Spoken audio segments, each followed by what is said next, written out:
Peggy 12.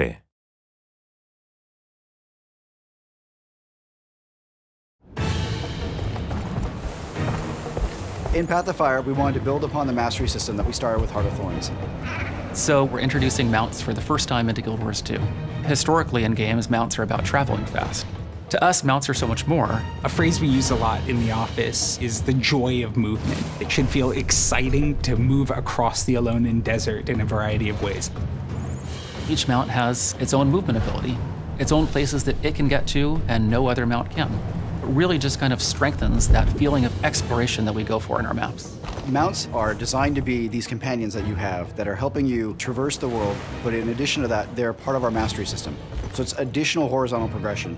The idea here is that the mounts themselves are your ally. They're not just a creature that you're riding, they're a companion that's taking you on this journey that allows you to get across puzzles in ways that we hadn't thought possible before now.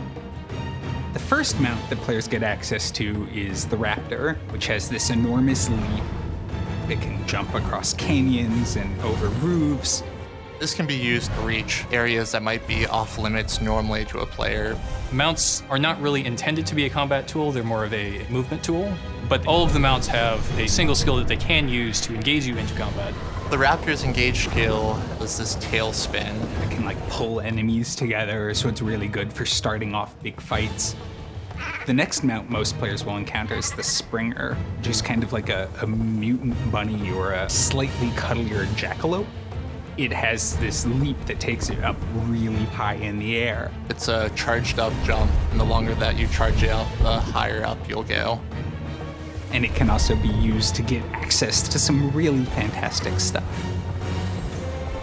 The Skimmer is a really interesting mount. It's this manta-like creature with undulating wings and a strange mystical vibe. He always hovers some distance over the ground. That means he also hovers over things like water, or other things that normally would stop your motion.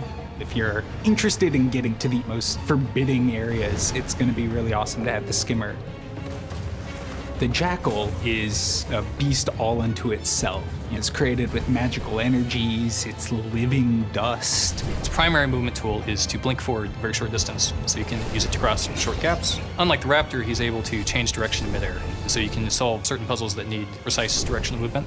I think there'll be some really interesting things for players to do. Each mount is a tool. When you come to a space, there's different ways to get through the same places, different ways to approach. There's something really fun just about being in the Crystal Desert, moving in this way. And that just opens up the possibility. Building places that aren't like anything players have seen in Guild Wars before.